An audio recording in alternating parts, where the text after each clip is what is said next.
Hello दोस्तों, good morning. कैसे हैं? उम्मीद करता हूं आप लोग स्वस्थ होंगे, मस्त होंगे और जबरदस्त होंगे। आज दोस्तों हम लोग एक टॉपिक शुरू करने वाले हैं, नया टॉपिक, बिल्कुल एकदम फ्रेश टॉपिक। और वो कौन सा टॉपिक होगा उसके बारे में हम थोड़ा सा जानते हैं। जैसा कि 2023-24 यानी जो सेशन है 2023-24 में, इसमें हम लोग क्लास 10th का यानी कि क्लास जो है 10th का हम लोग दो सीरीज लाएंगे, जिसमें जो है एक तो सामाजिक विज्ञान होगा। कौन सा विज्ञान? सामाजिक विज्ञान। और एक होगा हिंदी। तो हिंदी में जो मोस्ट इंपॉर्टेंट चैप्टर होंगे उसको, काव्य को, गद्य को और क्या बोलते हैं, व्याकरण, ग्रामर जो भी है उसको वहां पे पढ़ा दिया जाएगा। और सामाजिक विज्ञान जो होगा इसको हम लोग पूरा डिटेल से इस पे मतलब वीडियो बनाएंगे और इसका प्लेलिस्ट होगा। एक प्लेलिस्ट खोलेंगे सामाजिक विज्ञान क्लास 10 का, और ऐसे देखते हुए सारा वीडियो आप चले जाएंगे। और मैं आपको उम्मीद दिलाता हूं कि अगर आप इस चैनल पे सामाजिक विज्ञान का या प्लेलिस्ट अगर आप देखते हैं, या कोई भी बच्चा जो 10th का एग्जाम देने वाला अगर देखता है, तो उसके लिए बहुत ही महत्वपूर्ण यह मतलब टॉपिक होगा और यह आपको पसंद भी आएगा।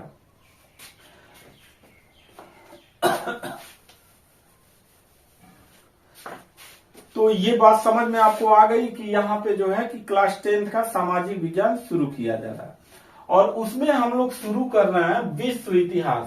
पहला टॉपिक दिया हुआ है इतिहास का, विश्व इतिहास।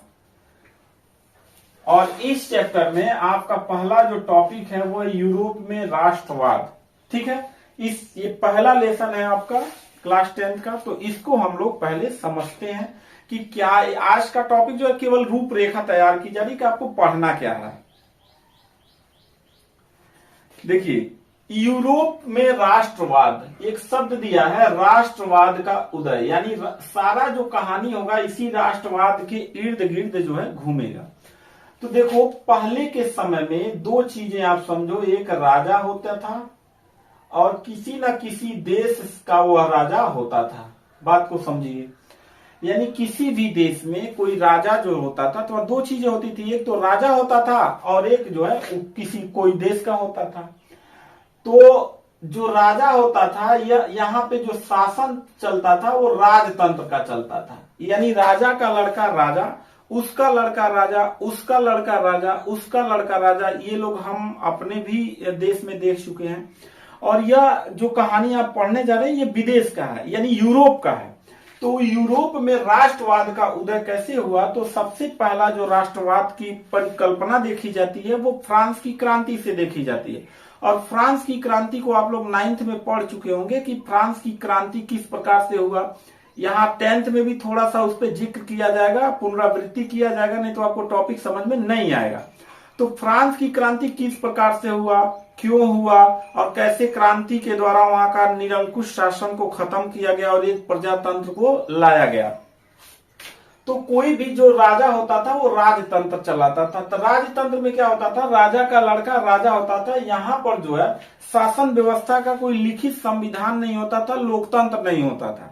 यह एक परंपरा पे आधारित होता था। परंपरा आप समझते हैं, जैसे मान लो कि आपको छठ का या दीपावली का त्योहार मनाना हो तो आपको ये थोड़ा कई किताब में लिखा है कैसे मनाना, ऐसे जाना, ऐसे करना, वो करना, ये करना, ऐसा नहीं है। सबको सिस्टमेटिक पता होता था। तो राजा भी यहाँ पे अपने हिसाब से कानून चलाता था।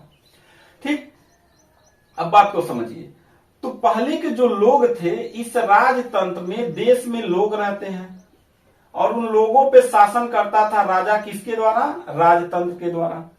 तो जो ये लोग रहते थे, या लोग जो पहले ये समझते थे कि यही राजा ही हमारा सब कुछ है, उस राजा से ही प्रेम करते थे।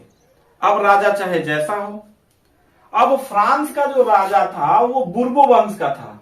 कौन से वंश का? बुर्बो वंश का। बुर्बो वंश के कई राजा है, लुई पहला, दूसरा, तीसरा, 14वां, 15वां। तो 14वां, 15वां और 16वां का ही जिक्र किया जाता है, क्योंकि यही तीनों बहुत खराब थे। इन्हीं के वजह से फ्रांस में क्रांति जो हुआ था। तो इसको आगे हम लोग समझेंगे, बस अभी आपको केवल एक समरी बना रहे हैं। तो लोग समझते थे कि राजतंत्र में राजा को ही लोग अपना क्या समझते थे? राष्ट्रवाद समझते थे। धीरे धीरे इसका जो है कि लोगों को पता चला, दार्शनिकों के द्वारा, राजा के निरंकुश व्यवहार के द्वारा, राजा के द्वारा लादे गए कर के द्वारा, राजा के द्वारा मतलब अन्याय पूर्वक राजनीतिक, सामाजिक, आर्थिक शोषण करना, इसके द्वारा जब लोग समझ गए, तो जब लोग समझ जाते हैं ना, तो क्रांति करते हैं। और क्रांति करने के बाद आगे चल के हम लोग पढ़ेंगे कि लुई 14वां, 15वां और 16वां, जब फ्रांस की क्रांति हो रहा था, लुई 16वां था उस समय जो है, लुई 16वां को क्या कर दिया गया, जनता ने गिलोटीन पे चढ़ा के उसको मार दिया, उसकी पत्नी को भी, एंतोइनेट को भी मार दिया। कैसे मार दिया ये आगे की कहानी है। बस इतना समझिए कि राष्ट्रवाद पहले राजा से लोग करते थे, लेकिन यूरोप में जो नया राष्ट्रवाद आया उसमें अब राजा से नहीं हो रहा था, अपने देश से प्रेम था, देश अपने राष्ट्र से प्रेम था। और यह राष्ट्र प्रेम ही किसमें बदल दिया, राष्ट्रवाद में बदल दिया। तो आप समझ गए होंगे कि राष्ट्रवाद का मतलब होता है कि अपने राष्ट्र से प्रेम करना। अब अपने राष्ट्र से प्रेम करेंगे तो आपके देश के लोगों के खिलाफ जो अत्याचार करेगा तो जनता उसके खिलाफ खड़ी होगी। तो ये हो गया हमारा राष्ट्रवाद।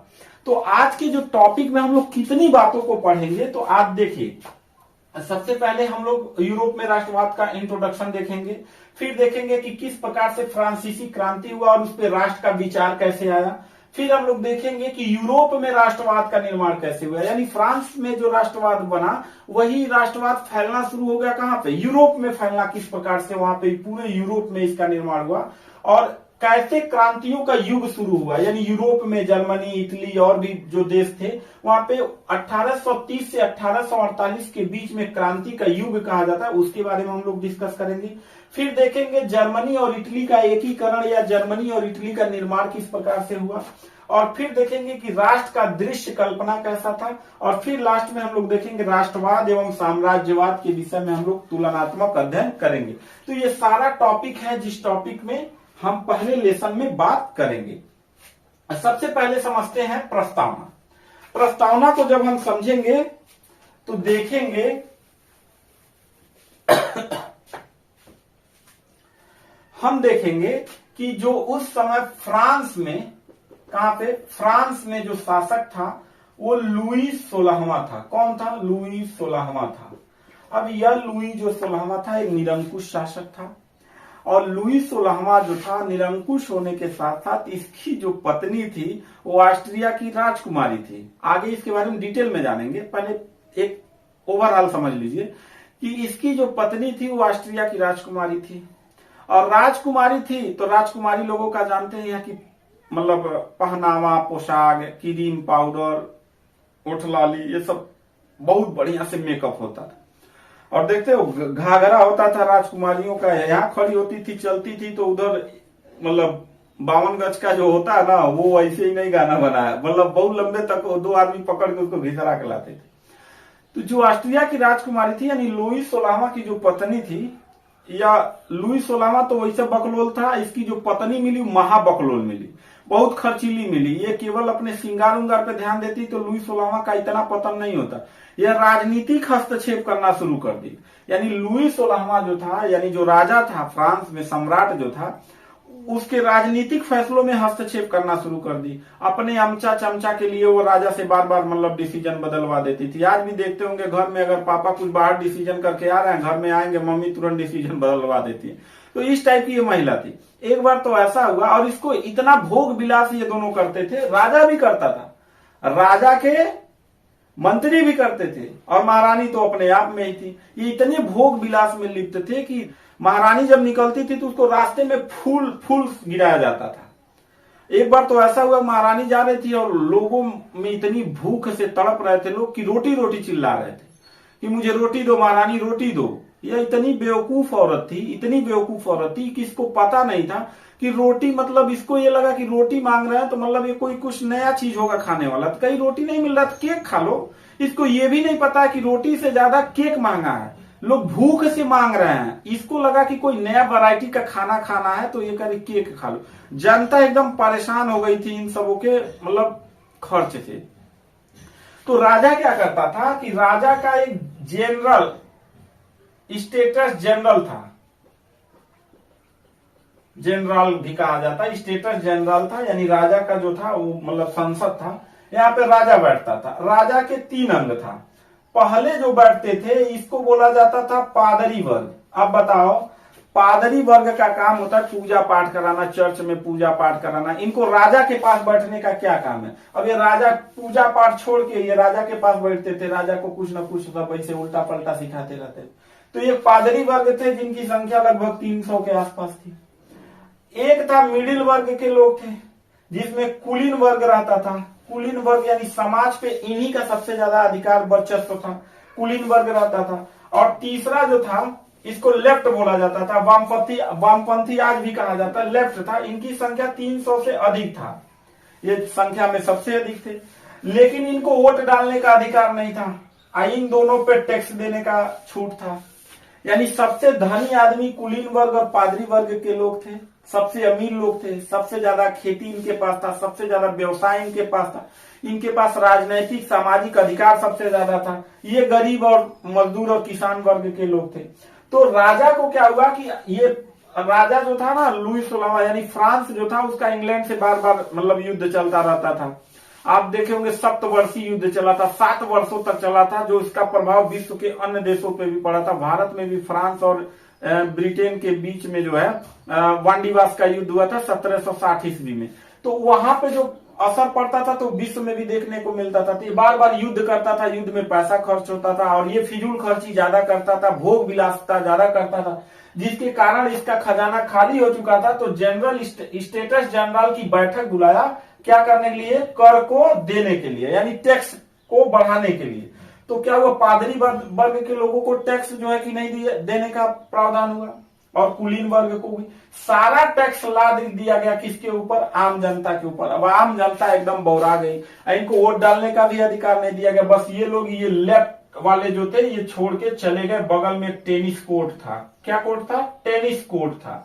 उस टेनिस कोर्ट में लोग इकट्ठा हुए और स्टेटस जनरल को खत्म करके नेशनल असेंबली बना दिया कि अब हम लोग क्या करेंगे, राजा के खिलाफ आंदोलन करेंगे, विद्रोह करेंगे और इस राजा को समाप्त करेंगे। धीरे धीरे हम लोग आगे के टॉपिक में समझेंगे कि किस प्रकार से लुईस 16वें को फांसी पर लटका दिया जाता है और उसकी पत्नी एंतोइनेट को भी मुकदमा चला के फांसी पर लटका दिया जाता है। और फ्रांस में एक नया युग शुरू होता है जिसको हम लोग कहते हैं कि निरंकुश शासन का अंत हो जाता है।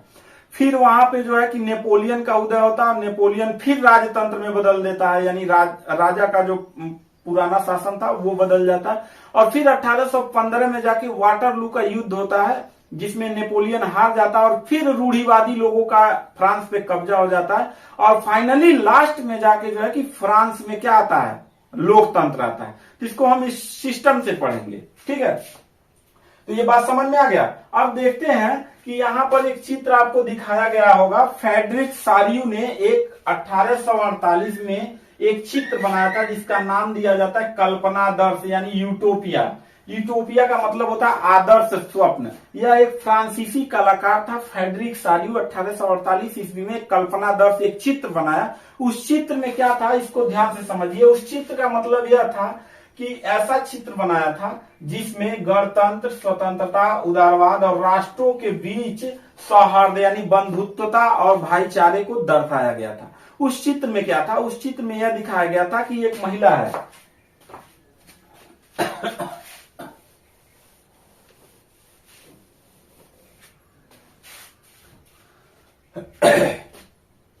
फ्रेडरिक सारियू ने दिखाया था कि अमेरिका और स्विट्जरलैंड यह नेतृत्व कर रहे हैं। उस चित्र में ये दो मेन हैं जो पूरे मतलब चित्र का नेतृत्व कर रहे हैं।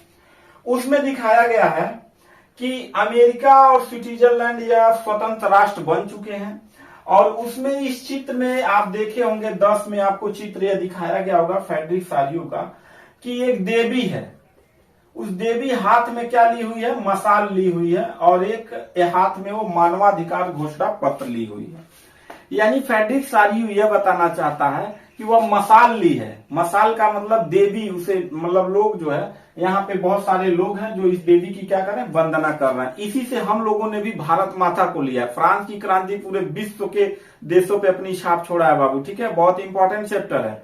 तो वहां पे उन्होंने एक देवी को, महिला को एक मतलब स्वतंत्रता की देवी बताया। यहाँ पे हम लोगों ने भी एक महिला को भारत माता बोलते हैं, समझ में आया। तो उसके एक हाथ में मशाल था और एक हाथ में मानवाधिकार घोषणा पत्र था। और उस घोषणा पत्र में बताया गया था कि फ्रांस के लोगों को जो है स्वतंत्रता, समानता और बंधुत्वता। अब देखो तीनों शब्द जो है हम लोग फ्रांस से लिए हुए हैं, अपने प्रस्तावना में भी डाले हुए हैं। तो मानवाधिकार यानी प्रत्येक मानव को समान अधिकार चाहिए, यह एक घोषणा पत्र था। और दूसरे हाथ में मशाल था, यानी वो क्रांति का प्रतीक था। तो एक महिला का ये चित्र था। इतने सारे देशों को दिखाया गया है और यह दिखाने का प्रयास किया गया कि इनके मध्य जो है सभी लोग मिलकर आंदोलन में भाग लिए हुए, जिसमें अमेरिका और स्विट्जरलैंड नेतृत्व कर रहे हैं, जिसमें फ्रांस है तिरंगा लिए, जर्मनी है, ऑस्ट्रिया है, लंबार्डो है, पोलैंड है, इंग्लैंड है, आयरलैंड है, हंगरी है, रूस है। ये सारे यानी कि दो तरीके के देशों को बताया गया, एक अमेरिका का और एक यूरोप के अन्य देशों का। तो ये दो लोगों में जो है अमेरिका और स्विट्जरलैंड दो नेतृत्व करें या स्वतंत्र राष्ट्र हो चुके हैं, ऐसी कल्पना किया गया है। एक देवी है जिनके हाथ में मशाल है और मानवाधिकार का घोषणा पत्र है। इसके अलावा इस देवी के सामने निरंकुश शासकों के हड्डियों का अवशेष ऐसे आप देखिएगा पड़ा हुआ है। इसके अलावा आप देखेंगे कि ऊपर जो है ईसा मसीह जो है और संत और मतलब फरिश्ते लोग ऊपर से देख रहे हैं। यहाँ पे जो अवशेष पड़े हुए हैं वह यह इस बात का संकेत फ्रेडरिक सारियू करता है कि यूरोप मतलब फ्रांस में जो निरंकुश जो शासक थे उनका अंत अब हो चुका है। और यहाँ पर तिरंगा झंडा लिए हुए ये मतलब इस देश के लोग अपना अपना झंडा लिए हुए इस बात का संकेत करते हैं कि हम लोगों में भाईचारा है, बंधुत्वता है, समानता है, हम देश के लिए क्या करेंगे, आंदोलन करेंगे। तो इस बात का यह संकेत है कि सारे लोगों में इस चित्र को देखने के बाद राष्ट्रवाद की भावना जगती है। समझ में आ गया दोस्तों? तो एक छोटा सा वीडियो था आज का, सिर्फ एक समरी बनाया गया था कि किस प्रकार से कौन कौन सा टॉपिक हमको पढ़ना है। तो प्रस्तावना में ओवरऑल आप समझ गए होंगे कि फ्रांस की क्रांति से शुरुआत होता और पूरे यूरोप में राष्ट्रवाद कैसे फैला। तो फ्रेडरिक सारियू को आपने समझ लिया। मिलते हैं नेक्स्ट वीडियो में, तब तक के लिए थैंक यू, धन्यवाद।